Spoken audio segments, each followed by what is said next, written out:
The snow fell in thick curtains across the Ardennes forest, turning the December landscape into a cathedral of white silence. Captain James Holloway pressed his back against the frozen trunk of an oak tree, his breath creating small clouds that disappeared into the bitter air.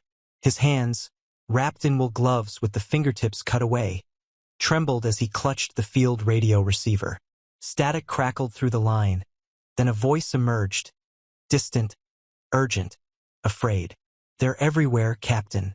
Panzers rolling through our positions like we're not even here. Our shells, they're not exploding. They're hitting the ground and nothing happens." James closed his eyes, feeling the weight of those words settle into his chest like stones. 3 days into the German offensive, and the nightmare was becoming clear. American artillery, the backbone of their defensive strategy, was failing. Not because of poor aim or lack of ammunition, but because the shells themselves were dead on arrival. Duds. Thousands upon thousands of duds. Behind him, Lieutenant Sarah Chan organized the remaining members of Battery C, her voice steady despite the chaos erupting around them. She had been a mathematics teacher before the war, recruited for her precision and clarity under pressure. Now she coordinated fire missions with the same methodical approach she once used to teach calculus to indifferent teenagers in San Francisco. "Check every crate," she called out to the crew. "I want serial numbers, manufacturing dates, everything. There's a pattern here and we're going to find it." Private Marcus Webb, barely 19 years old and still carrying his mother's rosary in his breast pocket, hauled another wooden ammunition crate across the snow. His face was flushed with exertion and fear. He had joined the army to escape the poverty of rural Alabama, drawn by promises of 3 meals a day and a chance to prove himself.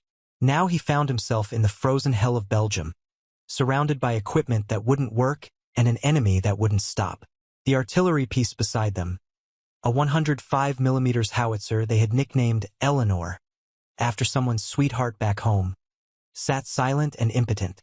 Around its base lay a scattered collection of unexploded shells, their noses buried in the snow and dirt, monuments to failure.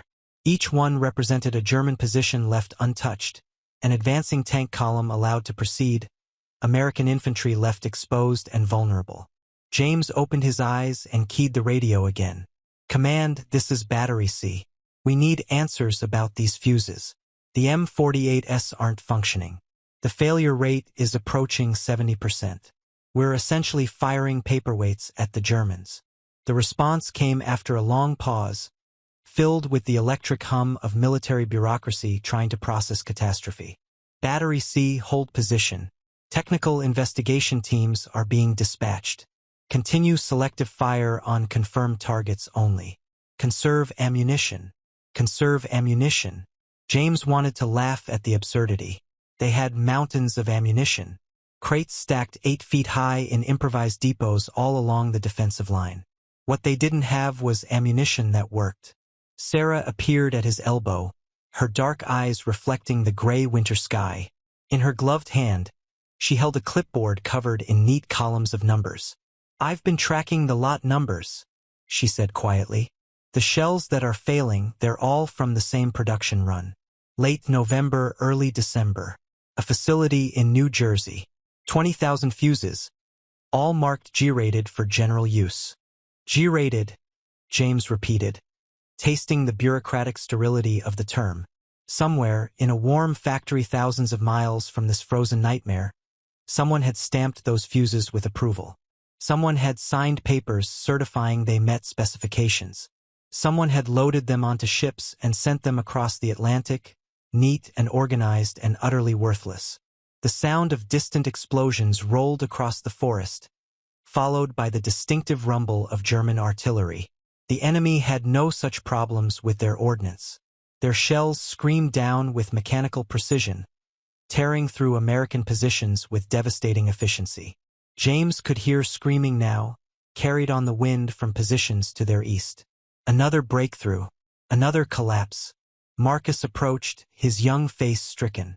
"Captain, sir, I've been thinking, what if we modify the fuses? My uncle worked in a munitions plant back home. He used to talk about the mechanisms. If we could just..." "No," Sarah cut him off, not unkindly. Field modifications on artillery fuses would be more dangerous to us than to the Germans. These aren't grenades, Marcus. They're precision instruments that failed precision manufacturing. But James saw something in the young private's eyes. Not expertise, but desperation transformed into creativity. The kind of lateral thinking that rigid military doctrine often crushed but war sometimes desperately needed. "What exactly are you thinking?" he asked. Marcus set down his rifle and pulled out a small notebook, a habit from his brief time in a community college before poverty had driven him to enlist. "The fuses have to arm during flight, right? There's a centrifugal mechanism that unlocks the detonator. What if the problem isn't the explosive train itself, but the arming mechanism? If we could pre-arm them somehow, adjust the timing." Sarah was already shaking her head, but James held up a hand. Around them, the sound of the German advance grew louder. Church bells rang in a distant village. Not a call to worship, but a warning. The Wehrmacht was coming, and American artillery was their only hope of slowing the tide. "Show me," James said to Marcus, gesturing toward one of the dud shells. "Don't touch anything yet. Just show me what you're thinking." As the three of them knelt in the snow around the unexploded shell, examining its brass fuse assembly with the concentration of surgeons over a patient, none of them knew they were at the beginning of something that would change the course of the battle.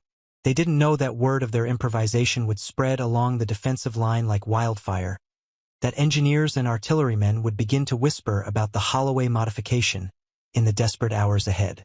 All they knew was that the Germans were coming, their artillery was failing, and somewhere in the mechanical guts of these faulty fuses might lie a solution born from desperation and the kind of innovation that only emerges when failure is not an option.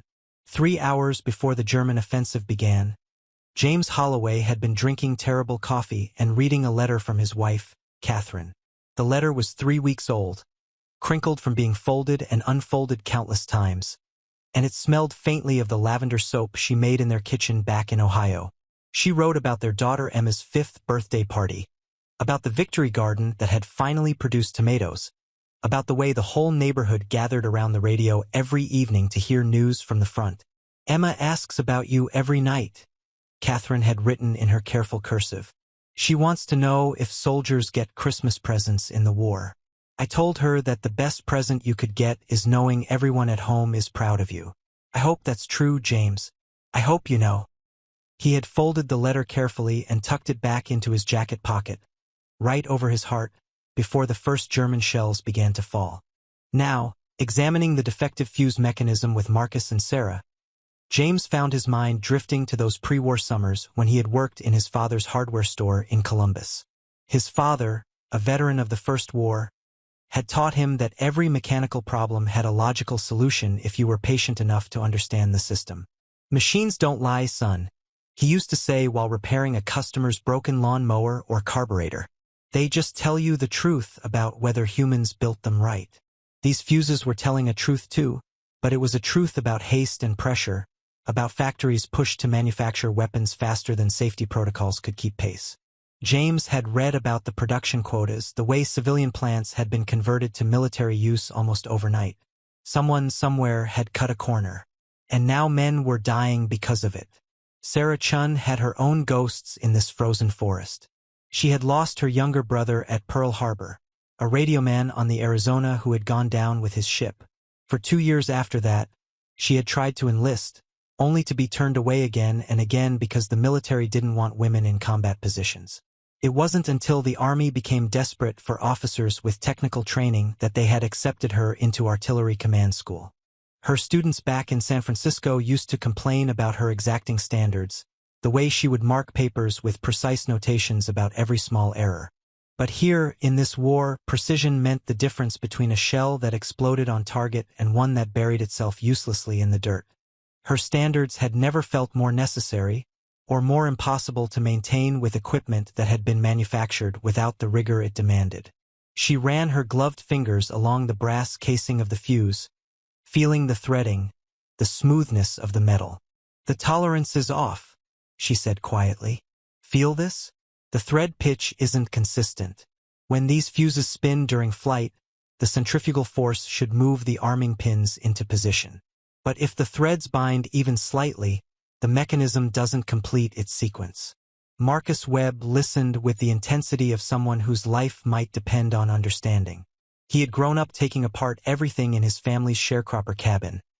Radios, clocks, his mother's sewing machine. Driven by a hunger to understand how things worked, his father had beaten him more than once for wasting time with nonsense when he could have been working in the fields. But that curiosity, that refusal to accept mystery when mechanism could be understood, had kept him alive through basic training and now might keep him alive through this. So if the threads are binding, Marcus said slowly, working through the logic, we need to reduce the friction, or bypass the threading mechanism entirely. Bypass it and you might as well be holding a live grenade, Sarah warned. The safety mechanism exists for a reason.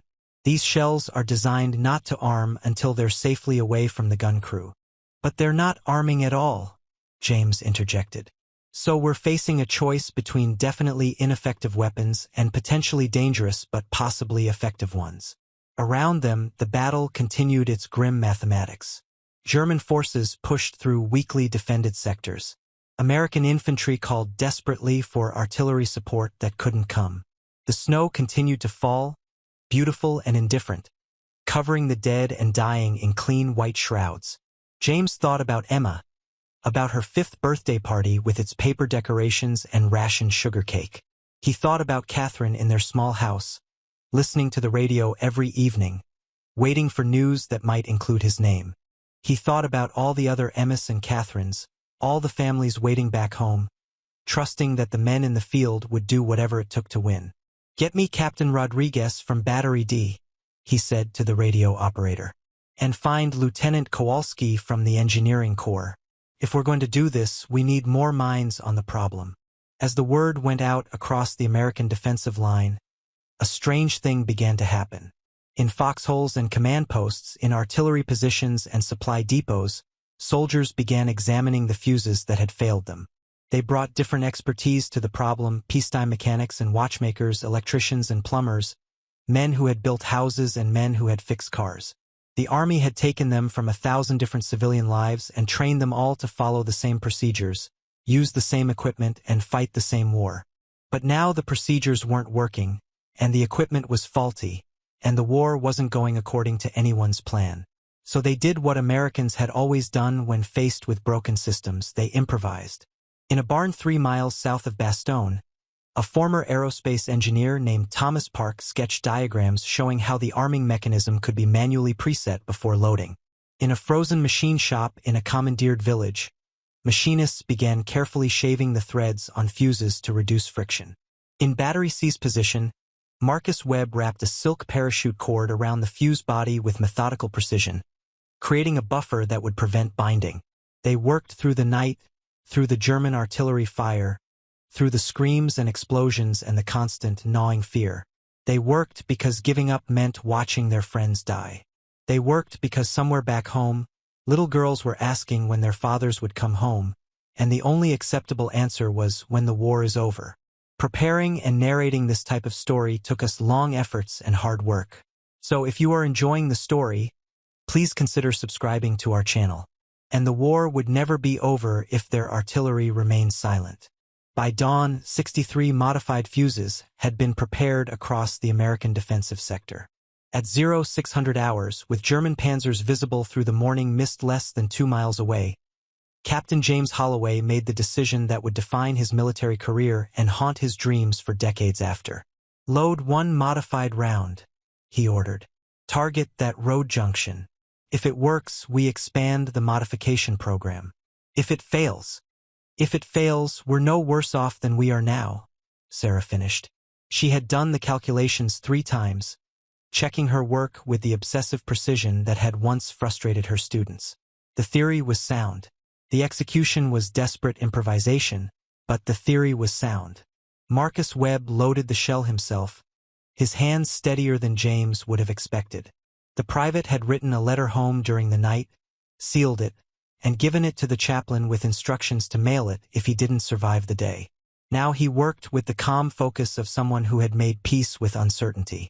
the modified 105mm shell seated properly in Eleanor's breech. The gun crew trained their aim on the road junction where German supply trucks were visible, a vulnerable link in the Wehrmacht's extended supply chain. James felt his heart hammering against his ribs as he gave the order to fire. The howitzer roared. The shell traced its arc through the gray morning sky, a parabola of mathematics and hope and desperation. James watched through his binoculars, time seeming to slow, the world holding its breath. The explosion, when it came, was beautiful. The German supply truck disintegrated in a ball of orange fire and black smoke. Secondary explosions followed as ammunition and fuel ignited. The blast wave knocked German soldiers off their feet. The sound of the detonation rolled back across the American lines like thunder, like a promise, like salvation. For a moment, nobody spoke. Then Private Webb let out a whoop that could have been heard in Berlin.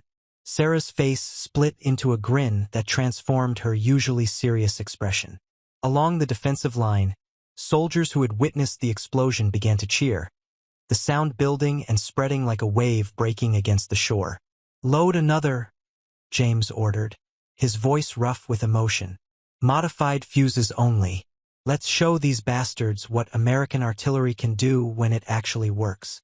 Within 2 hours, the modification technique had spread to every artillery battery in the sector. Officers who had initially been skeptical became converts after seeing the results. Engineers who had warned about safety risks found themselves overruled by commanders who saw German tanks burning in fields that should have been overrun. The Battle of the Bulge's momentum began to shift, not because of grand strategy or overwhelming force, but because soldiers in frozen positions had refused to accept that their weapons were useless. They had taken faulty equipment and made it functional through ingenuity, determination, and a willingness to take calculated risks when the alternative was defeated. But success came with a price. On the third day of the modified fuse program, Private Marcus Webb was killed when a shell detonated prematurely in Eleanor's breech. The modified fuse, stressed beyond its design tolerances, had armed too quickly. The explosion killed Marcus instantly and wounded 2 other members of the gun crew. By the time James reached the position, there was nothing left but smoke and blood in the snow and the terrible silence that followed sudden death. James knelt beside what remained of the young private, his hands shaking uncontrollably. Marcus's notebook had survived, somehow, still tucked in his jacket pocket, filled with careful diagrams and calculations. The last entry read, "Reduced thread tolerance to 0.003 inches. Should eliminate binding without compromising structural integrity. Remember to tell Mom about how we fixed the broken things." Sarah Chun found him there 20 minutes later, still kneeling in the blood-stained snow. She didn't say anything at first, just placed her hand on his shoulder and waited. Finally, James spoke, his voice barely a whisper. "I killed him. I approved the modifications. I gave the order." "The Germans killed him," Sarah said firmly. "And the factory workers who manufactured faulty fuses killed him. And the war killed him. You gave us a chance to fight back." Marcus understood that. He volunteered for every dangerous job because he understood. But understanding didn't erase guilt, and necessity didn't absolve responsibility. James carried Marcus's notebook back to the command post, adding it to the growing collection of personal effects that would be shipped home to grieving families. He thought about Marcus's mother receiving that letter, the one about fixing broken things, and wondered what comfort she could possibly find in knowing her son had died making defective weapons functional. The modifications continued. Engineers refined the process, making it safer without sacrificing effectiveness. The failure rate of modified fuses dropped from the initial 15% to less than 5%. Still higher than standard munitions, but far better than the 70% failure rate of the unmodified G-rated fuses. German forces, unprepared for the sudden restoration of American artillery effectiveness, found their advance stalling. Positions they had expected to overrun became killing fields. Supply lines they had assumed would be safe came under devastating bombardment. The Wehrmacht's intelligence had counted on American artillery being crippled by defective munitions, a miscalculation that would cost them the offensive. In a captured German headquarters, Intelligence officers found documents that revealed the scope of the enemy's knowledge. They had known about the faulty fuses. Nazi spies in American factories had reported the manufacturing problems, and German commanders had based their offensive timing on the expectation that American artillery would be largely ineffective. What they hadn't counted on was improvisation. What they hadn't anticipated was soldiers who refused to accept that broken equipment meant inevitable defeat. What they couldn't comprehend was the peculiarly American tendency to look at a problem that should be insurmountable and ask, "Yeah, but what if we tried this?" By Christmas Eve, the German offensive had been blunted. American forces held Bastogne, held the defensive line, held against an enemy that should have broken through. The snow continued to fall on the Ardennes forest, covering the scars of battle, but unable to erase what had been learned in those desperate days. In Battery C's position, soldiers gathered around a small fire, sharing what passed for Christmas cheer in a war zone. They sang carols quietly, mindful of German positions still within earshot. They passed around letters from home and shared news about families they hadn't seen in months or years. They remembered the soldiers who weren't there, Marcus Webb and dozens of others who had died defending these frozen miles of Belgian forest. James Holloway stood slightly apart, watching his remaining crew. Sarah Chun caught his eye and raised a tin cup of terrible coffee in a silent toast. Around them, Eleanor and the other guns sat ready, loaded with modified shells that had been born from desperation and refined through sacrifice. The war would continue for months yet. There would be more battles, more losses, more moments when survival depended on courage and luck in equal measure. But on this Christmas Eve in 1944, in the frozen heart of the Ardennes, American soldiers had proven something fundamental about themselves and their nation. When the tools broke, they fixed them. When the system failed, they improvised. And when the odds were impossible, they fought anyway. 2 weeks after Christmas, as the German forces retreated and the immediate crisis passed, a team of investigators from Army Ordnance arrived at Battery C's position. They came with clipboards and cameras, with technical measuring equipment and stern expressions, to document what they officially called unauthorized field modifications to standard munitions. Colonel Harrison Blackwell, a West Point graduate who had spent most of his career in procurement offices, examined the modified fuses with the expression of a man discovering someone had repainted the Mona Lisa. "This is completely outside established protocol," he said, his voice tight with disapproval. "These modifications weren't tested, weren't approved, and weren't reviewed by qualified engineers." "Neither were the original fuses, apparently," Sarah Chun replied, her tone calm but unyielding. "Given that 70% of them didn't work as designed." The colonel's face reddened. "The manufacturing issues are being addressed through proper channels. That doesn't excuse field modifications that put crews at risk." "Private Marcus Webb died using our modifications," James said quietly. "But 43 members of my battery are alive because our artillery worked when it needed to. How many men would have died if we'd waited for proper channels while German tanks rolled through our positions?" The investigation continued for 3 days. Engineers examined every modified fuse, documented every change, interviewed every soldier involved in the improvisation program. The official report, when it came, was a masterpiece of bureaucratic ambivalence. It acknowledged that the modifications had been tactically effective in crisis circumstances, while noting they violated established safety protocols and ammunition handling procedures. But buried in the technical appendices was something more interesting.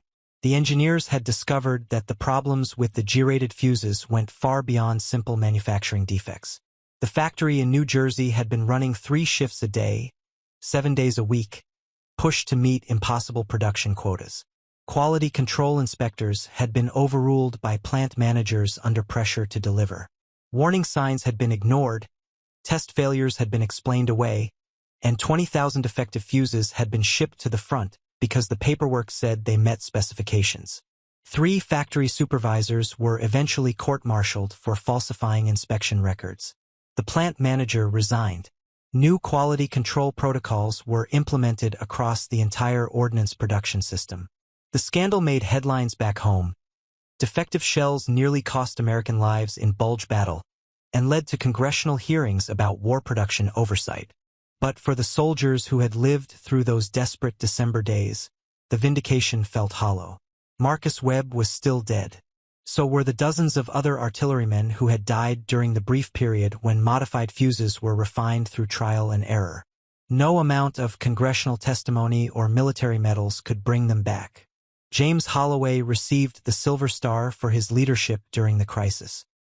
He accepted it at a ceremony in early February, standing at attention while a general pinned the medal to his uniform and praised his initiative and courage under fire. Catherine and Emma were there, having made the long journey from Ohio to witness the honor. Emma, now 5.5, was more interested in the shiny medal than its meaning, but Catherine understood. She saw the weight in her husband's eyes, the way he held himself differently now, as if the medal was heavy with more than just metal. That night, in a hotel room in Washington, James showed Catherine the notebook he still carried. Marcus Webb's careful diagrams and calculations, his notes about thread tolerances and centrifugal forces, his final entry about fixing broken things and remembering to tell his mother. "I gave a 19-year-old permission to modify explosives," James said, his voice breaking. "I knew it was dangerous. I knew someone might die, and I ordered it anyway." Catherine took the notebook gently from his hands and set it aside. Then she took her husband's face in her hands and made him look at her. "You gave a young man a chance to save lives by using his mind instead of just following orders. You trusted him to be more than just another soldier. That's not something to regret. He's still dead." "Yes," Catherine agreed. "And that's terrible. But how many soldiers are alive because you made that decision? How many families didn't get telegrams about sons who died because artillery couldn't protect them? You can carry the guilt, James, but you also have to carry the truth. You saved lives. Both things can be true at once." Sarah Chun received a commendation and a promotion to captain. She would go on to serve in the Pacific Theater, where her precise mind and unshakable calm would prove invaluable in coordinating complex fire missions. After the war, she would return to teaching, but she would never again doubt that her exacting standards and mathematical precision had real-world importance beyond test scores and grade books. The modified fuses themselves became something of a legend within artillery circles. Military historians would later study them as an example of battlefield innovation under extreme pressure. Engineering schools would use the case study to teach students about the importance of quality control and the dangers of production shortcuts. But the soldiers who had been there, who had knelt in the snow and carefully wrapped silk cord around brass casings while German shells fell around them, they knew it was simpler than that. It was about refusing to accept failure as inevitable. It was about looking at broken systems and asking what could be done instead of what should be done. It was about American soldiers doing what American soldiers had always done, improvising, adapting, and winning not because they had the best equipment, but because they wouldn't quit even when the equipment failed. The spring of 1945 brought thaw to the Ardennes forest. Snow melted to reveal the scars beneath, craters and debris, rusted equipment and scattered debris. Nature began its slow work of reclaiming the battlefield, grass pushing through churned earth, birds returning to trees that had been shattered by artillery fire. Battery C moved forward with the Allied advance, their guns speaking more eloquently than any words could as they pushed deeper into Germany. The modified fuses had been replaced by properly manufactured replacements, but the lessons learned in those desperate December days remained.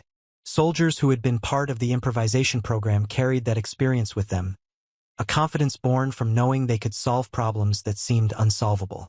James Holloway survived the war. He returned to Ohio in August 1945, to Catherine and Emma and a hardware store that suddenly seemed both comforting and impossibly small after everything he had seen. He hung his Silver Star in a drawer and tried not to think about it. On quiet evenings, he would sometimes take out Marcus Webb's notebook and read through the careful calculations, the precise diagrams, the optimistic notes about fixing broken things. He hired veterans in his store, men who came home carrying their own weights and ghosts. He taught them about hardware and repairs, about the satisfaction of fixing things that were broken, and he never once asked them to talk about the war unless they wanted to. Some did, most didn't, but they all understood each other in ways that civilians never quite could. Sarah Chun returned to San Francisco and her classroom. Her students found her changed, still exacting, still precise, but somehow more patient with failure and more encouraging of creative solutions. When teaching physics, she would sometimes tell a story about artillery and mathematics, about how abstract principles could mean the difference between life and death. She never mentioned the war directly, never spoke about the men who had died, but her students understood that their teacher had learned her lessons in a harder school than any classroom. Preparing and narrating this type of story took us long efforts and hard work. So if you are enjoying the story, please consider subscribing to our channel. On the anniversary of the Battle of the Bulge, James would receive letters from soldiers who had been there. They came from all over America, from cities and farms, from factories and offices, from men who had gone back to being plumbers and lawyers, mechanics and teachers. The letters were usually brief, just a few lines acknowledging the shared experience, the memory of those frozen days when everything had seemed lost until it wasn't. Marcus Webb's mother never fully recovered from her son's death. She kept his room exactly as he had left it, his books and tools arranged just so, waiting for a return that would never come. But when James visited her 5 years after the war, bringing Marcus's notebook and his silver star, which James had requested be awarded posthumously to the young private, she held the notebook like it was something precious and irreplaceable. "He always wanted to fix things," she said, tears streaming down her weathered face. "Even when we didn't have anything, he'd find broken things and make them work again. I used to scold him for it, saying he was wasting time. But he wasn't, was he? He was learning. He was preparing."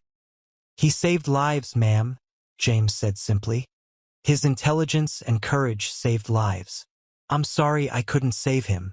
She took his hand then, squeezed it with surprising strength.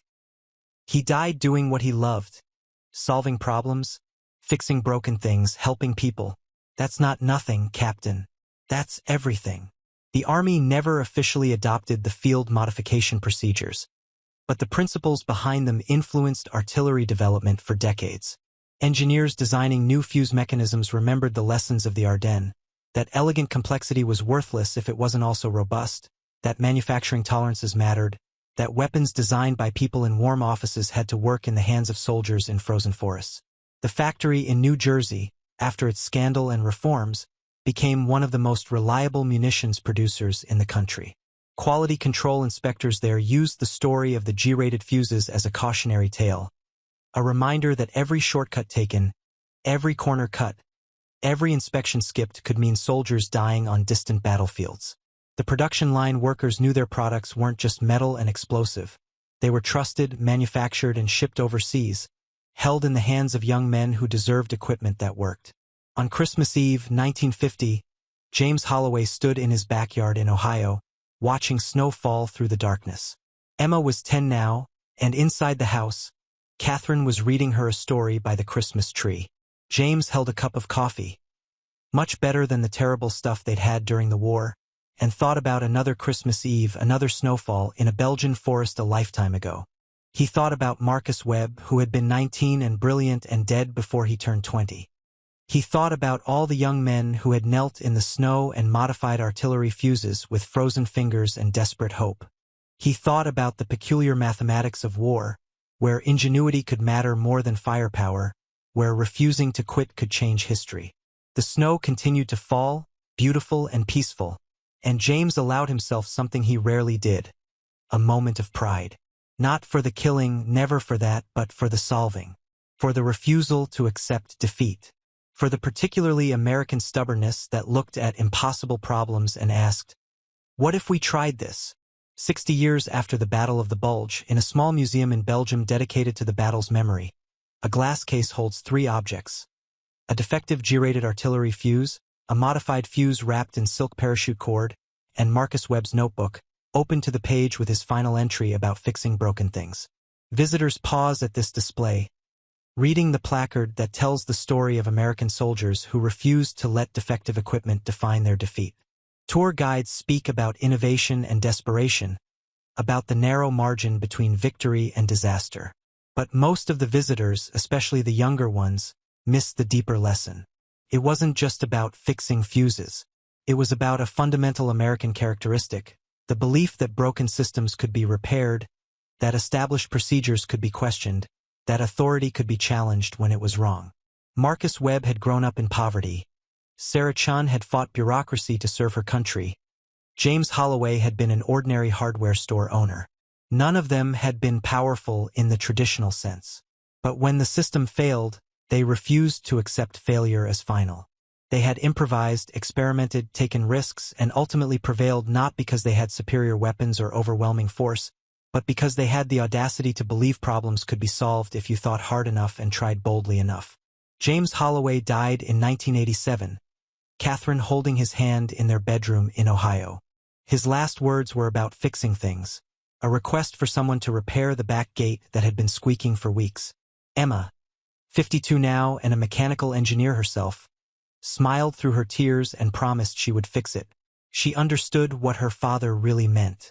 Sarah Chun lived until 2003, teaching mathematics until the very end and inspiring generations of students to see beauty in precision and power in understanding. At her funeral, former students spoke about how she had taught them to solve problems systematically, to trust in logic and mathematics even when emotions ran high.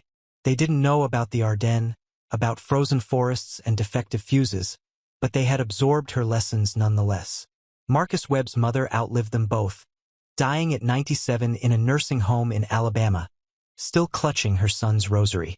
On her bedside table sat a framed photograph of Marcus in uniform, smiling despite everything, young forever, and beside it, a copy of the citation for his Silver Star, awarded posthumously for extraordinary heroism in the modification and employment of artillery munitions under combat conditions. The G-rated fuses became a footnote in military history, a cautionary tale taught in war college courses about logistics and quality control. But every few years, someone would discover the story anew and marvel at it. Documentary filmmakers would interview surviving veterans. Military historians would write papers analyzing the technical innovations. Engineering professors would assign case studies about battlefield improvisation. And in artillery batteries around the world, in American forces serving in Korea and Vietnam, in Iraq and Afghanistan and countless other conflicts, soldiers would face moments when equipment failed or procedures proved inadequate. In those moments, some of them would remember the story of the soldiers in the Ardennes who had refused to accept defeat, who had looked at broken fuses and saw not insurmountable obstacles but problems to be solved. They would remember that victory sometimes comes not from following the plan, but from having the courage to improvise when the plan fails. They would remember that the most powerful weapon isn't always the most advanced technology, but the human capacity to adapt and overcome. They would remember that Germans never expected 20,000 G-rated fuses to turn American artillery into a meat grinder, but they should have, because they had forgotten something fundamental about Americans. Give them broken tools and impossible odds, and they won't quit. They'll fix the tools and change the odds. That's what Marcus Webb understood. Kneeling in the snow with frozen fingers and a notebook full of careful calculations. That's what James Holloway believed when he approved modifications that violated every safety protocol. That's what Sarah Chun knew when she calculated the mathematics of risk against the certainty of defeat. The snow still falls on the Ardennes forest every winter, just as beautiful and indifferent as it was in 1944. But the land remembers what happened there, in the way that battlefields always remember. And the museum in Belgium keeps its vigil, displaying the artifacts of American ingenuity in the face of disaster, telling the story to visitors who need to hear it. Some problems are too important to let broken equipment define the outcome. Some fights are worth risking everything for. And some truths about human ingenuity and determination need to be remembered, passed down, and honored, not with monuments and medals alone, but with the simple recognition that refusing to quit in the face of impossible odds is sometimes the most American thing you can do.